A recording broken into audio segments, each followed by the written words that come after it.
Então hoje vamos ver a nossa segunda aula e nós vamos tratar nessa aula de hoje o circuito RLC.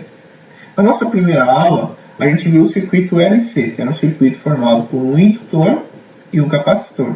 Então hoje, vamos aqui para a tela, a gente vai ver um circuito que, além do nosso capacitor e do nosso indutor, a gente vai adicionar este elemento aqui, uma resistência.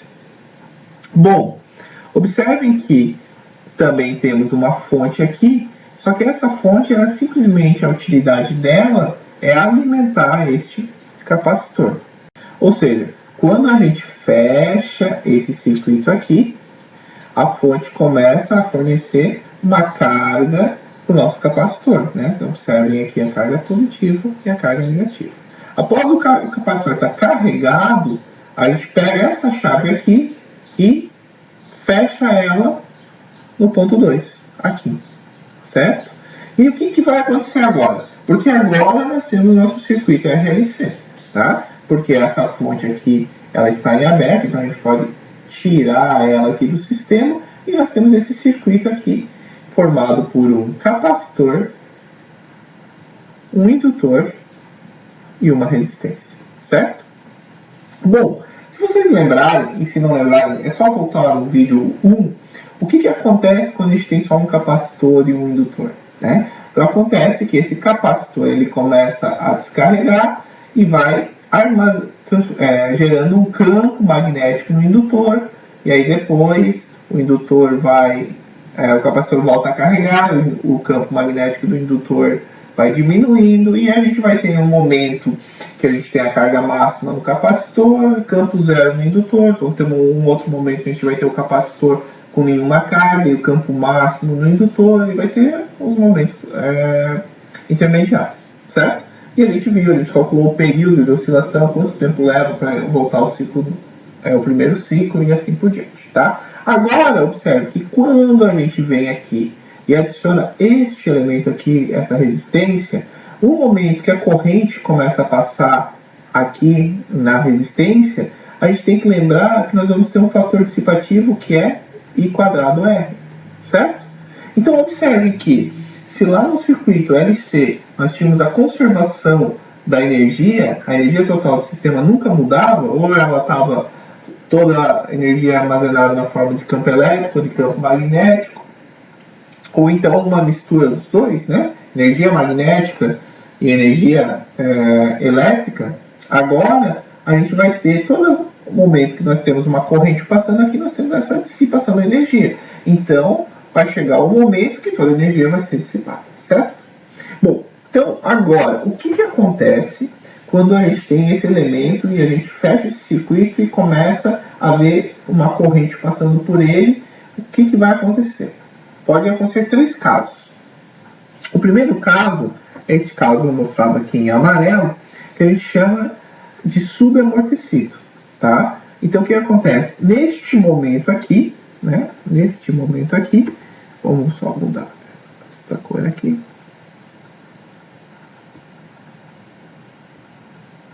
Bom, neste momento inicial aqui, nosso capacitor está todo carregado e nós fechamos aquele circuito, certo? A carga dele vai a zero, ou seja, aqui nós temos o campo máximo no indutor e já não temos a mesma energia que nós tínhamos aqui inicialmente, certo? Por quê? Porque ela está sendo dissipada. Quando o indutor está com campo zero, a gente observa que agora a carga no capacitor já não é a mesma e assim por diante. Então, a gente continua tendo um sistema oscilatório, porém, já não é um MHS, né?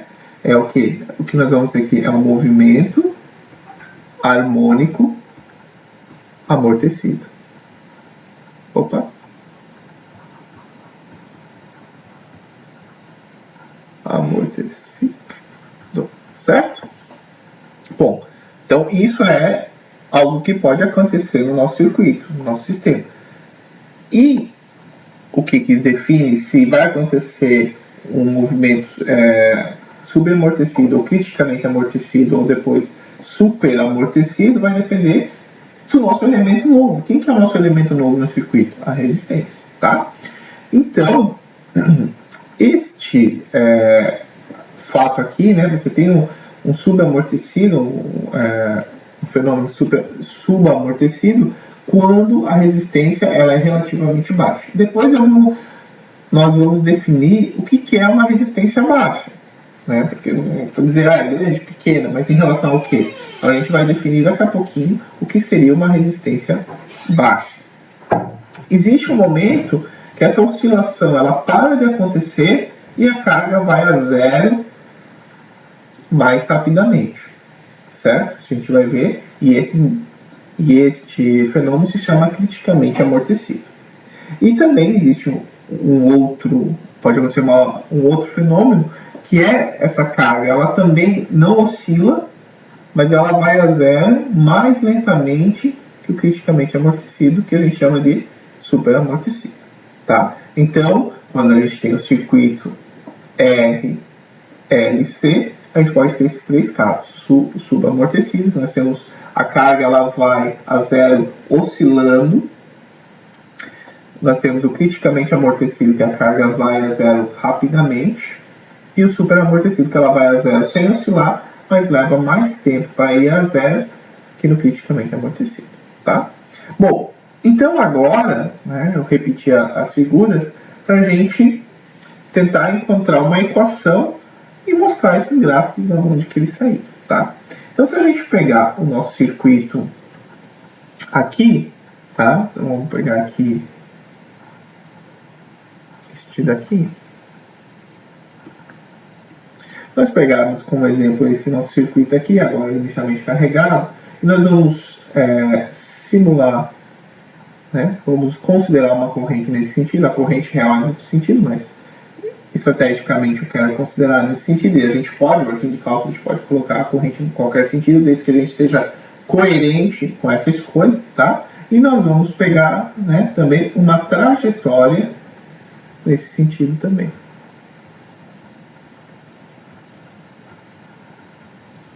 Certo? Por que eu quero isso? Para a gente aplicar a nossa lei de Kirchhoff. Né? Quando a gente vai aplicar, o que nós vamos ter? Vamos ter menos IR, certo? Vamos ter, vai passar por aqui, a corrente ela vai estar aumentando, né? Então está no mesmo sentido da trajetória corrente e ela está aumentando, então vai ser menos L dI dt, a diferença de potencial entre esses dois pontos aqui. E por fim, nós vamos ter quem? Menos Q sobre a capacitância. Tudo isso igual a zero, certo? Bom, a gente lembra aqui, o que a gente lembra? Que a corrente é dada por... A corrente é dada por dq dt, nenhuma novidade, a gente já fez a aula passada, o vídeo passado, já, né, lembrando, mas isso também, mesmo no passado, não é nenhuma novidade.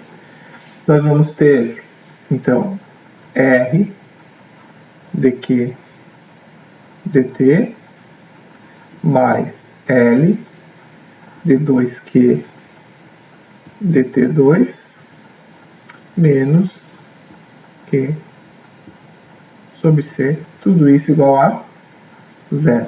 A gente pode pegar aqui, abrir um espacinho e deixar isso aqui organizado um pouquinho mais bonitinho. Então, o que nós vamos ter?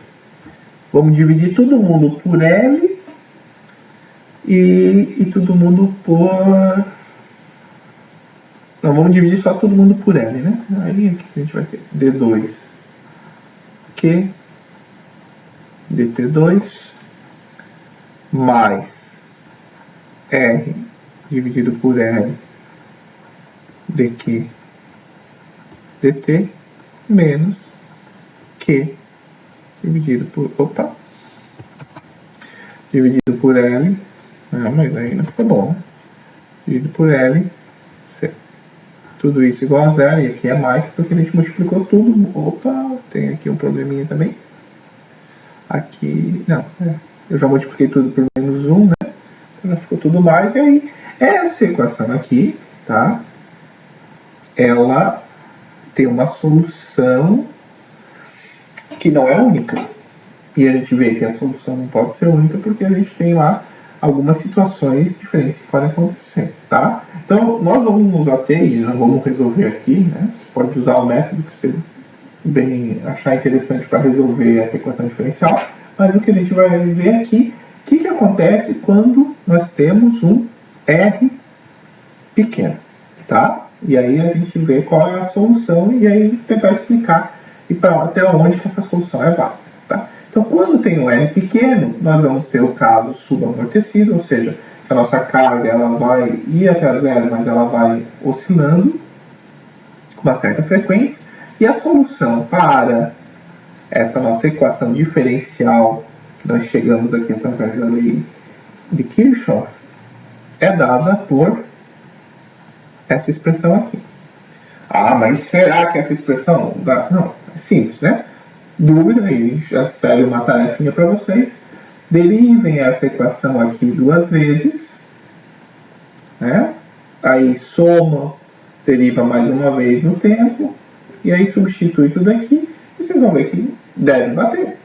Então vocês chequem isso, se não bater vocês me avisam, mas eu tenho uma esperança, uma fé que vai bater, tá bom?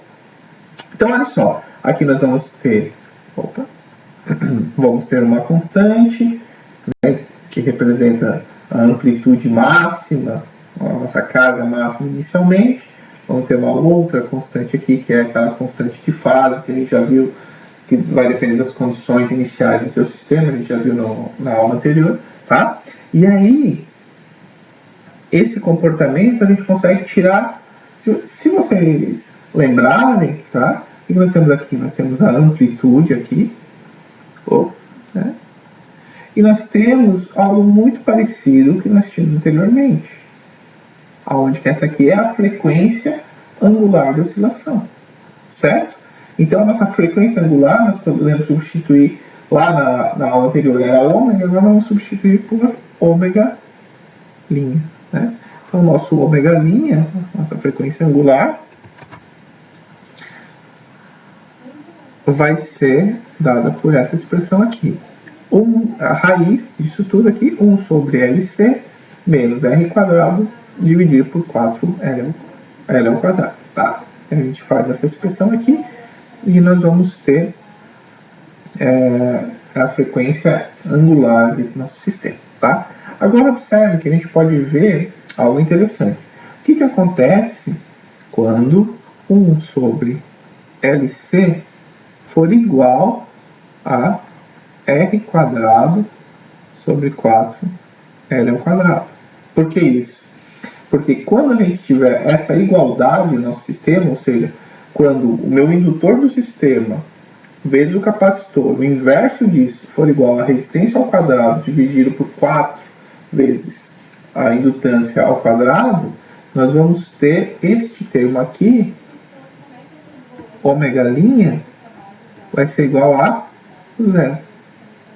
Tá? E aí, se ômega linha é igual a zero, a gente vai perder a característica oscilatória no tempo. Porque é o ômega que estava multiplicando no tempo, certo? Então a gente vai perder essa característica oscilatória no tempo. E aí nós vamos ter, voltamos aqui, nós vamos ter o sistema criticamente amortecido. Tá? E aí neste R aqui, então vamos até buscar aqui qual que vai ser esse R, né? A gente começou aqui, vamos terminar. Qual que é esse R? Então aqui nós temos esse, cancelamos aqui. Então o nosso R vai ser raiz de 4L sobre C. Então, quando o R tem este valor aqui, nós temos um movimento criticamente amortecido. Então, 4 raiz de 4L sobre C. Né? Então, aqui, quando o nosso R é igual a raiz de 4L sobre C. Certo? Se o meu R for maior do que isso, nós vamos ter um movimento super amortecido, certo?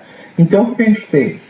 você começa, vamos pensar aqui, se a gente começar um circuito sem nenhuma resistência, nós vamos ter um circuito oscilando eternamente, indefinidamente, certo? Quando a gente começa a adicionar resistência no sistema, ele começa a ter um movimento harmônico amortecido. Ou seja, essa amplitude da oscilação ela vai diminuindo o tempo até uma hora que todas as cargas do sistema foram dissipadas, né, em formas de corrente.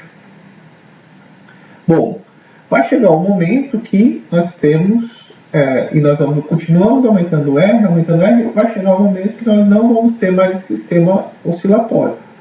Nesse momento, a nossa resistência ela vai ser dada pela raiz de 4, né, o valor da resistência que eu adicionei no sistema vai ser 4 vezes o valor da indutância pela capacitância, raiz disso.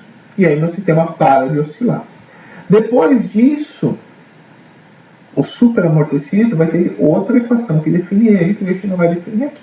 Então, a gente pode falar de maneira simples e entender, a gente pode chegar e dizer, olha, isso aqui acontece para R's pequenos, né? Pequenos em relação a essa equação aqui, certo? Aqui a gente pode dizer R's grandes, né? Ou melhor, ou quando o R é exatamente esse valor aqui. E aqui a gente pode dizer que vamos ter o R muito grande, tá? Bom, então esse é o comportamento do circuito RLC.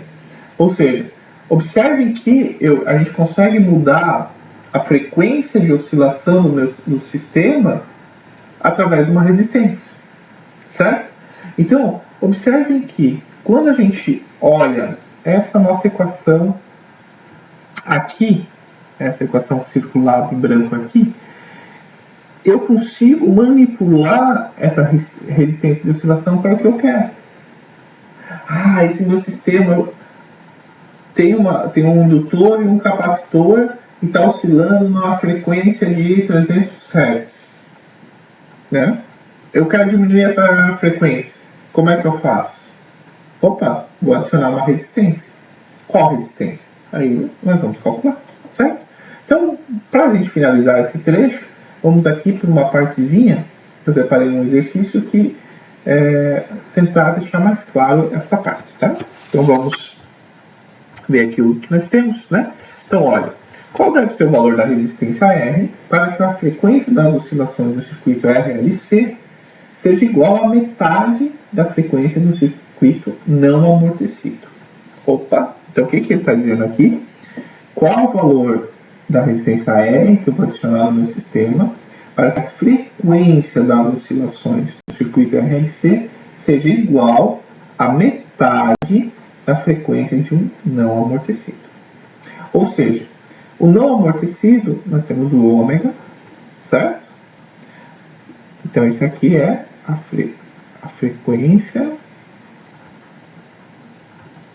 angular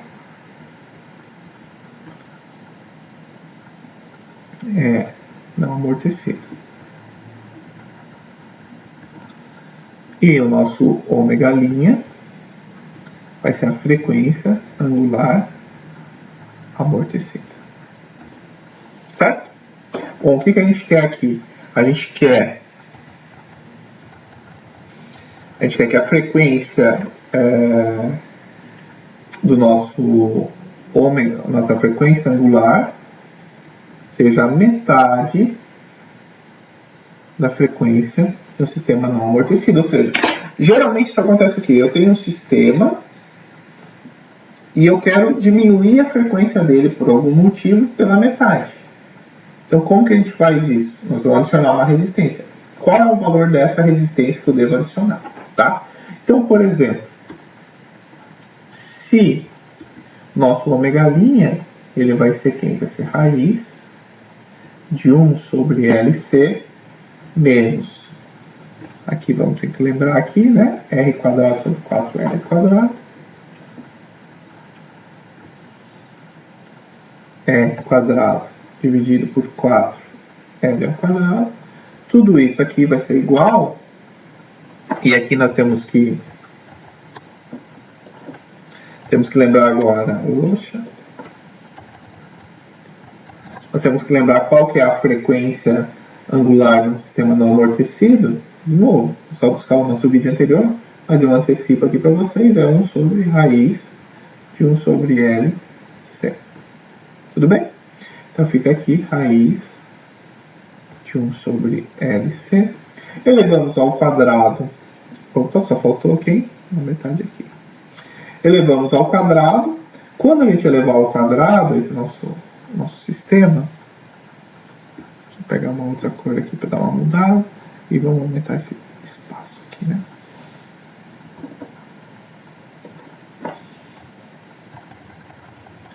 Então, o que a gente vai fazer? Vamos pegar aqui, vamos elevar esse termo aqui ao quadrado, vamos elevar esse termo aqui ao quadrado. A gente vai ter 1 sobre LC menos R ao quadrado sobre 4L ao quadrado. Isso tudo vai ser igual a 1/4 de 1 sobre LC. Bom, então vai ser 1/4 sobre LC. Nós vamos passar este aqui para cá, menos 4/4. Então nós vamos ter 3/4 de 1 sobre LC. Vai ser igual a R quadrado sobre 4L quadrado. Este L cancelamos com este 4 com esse. Nós vamos ter que, a resistência que nós vamos ter que colocar vai ser igual a 3L sobre C raiz, certo? 3L sobre C raiz. Então, o que nós vamos ter aqui? Conectou bem, não?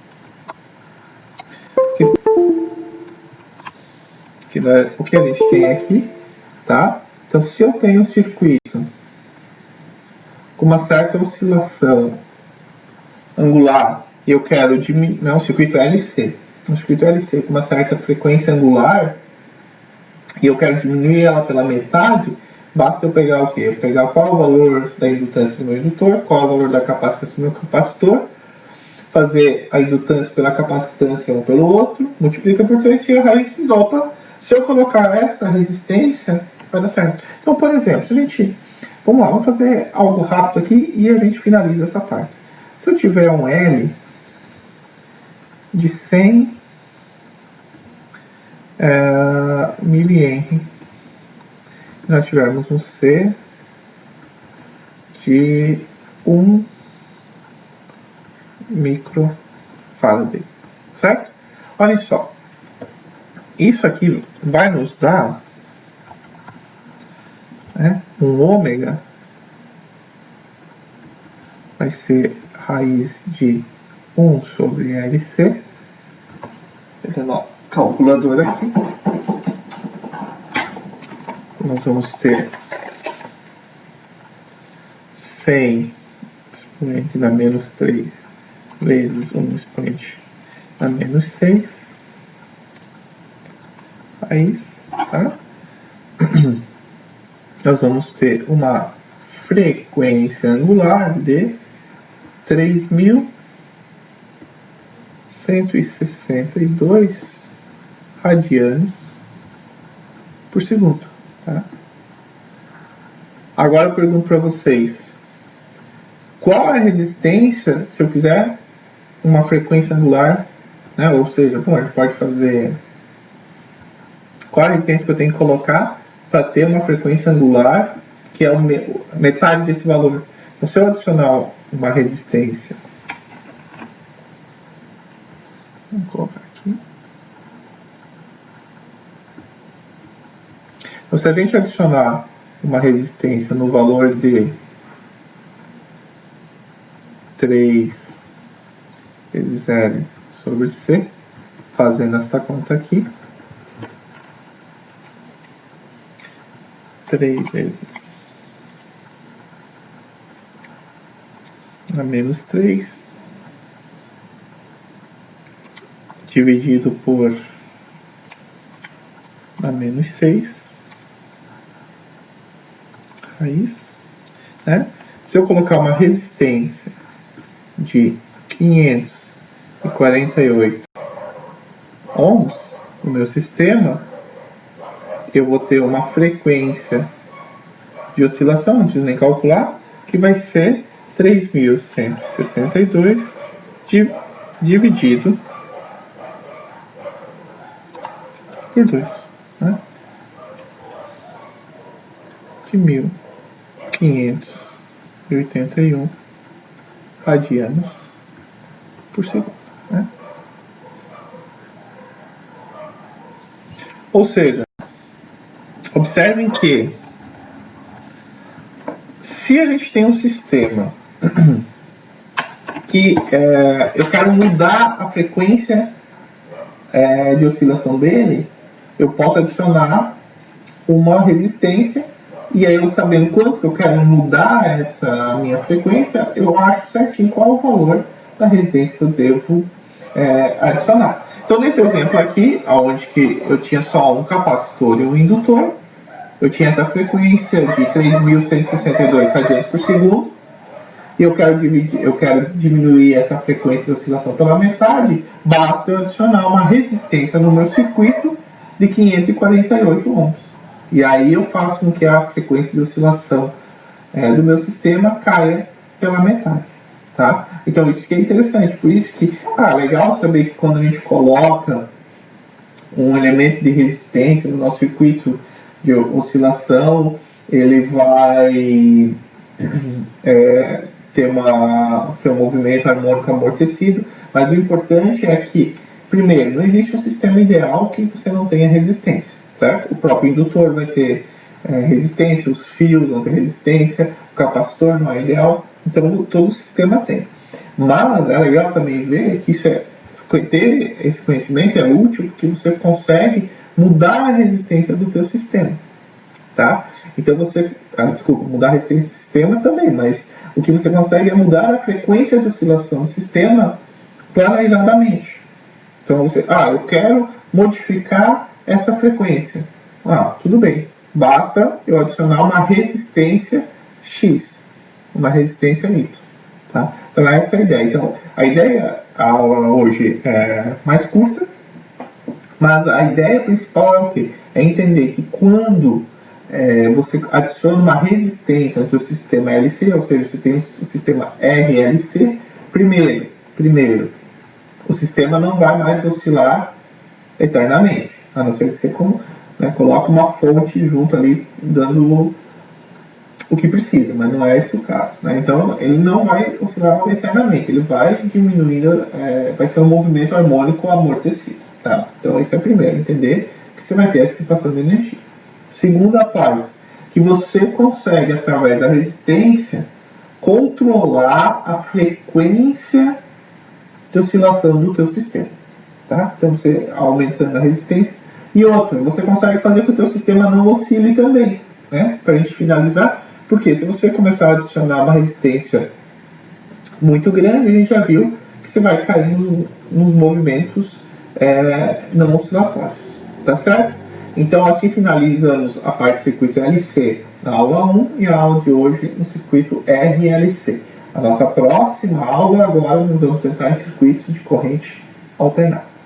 Valeu, pessoal!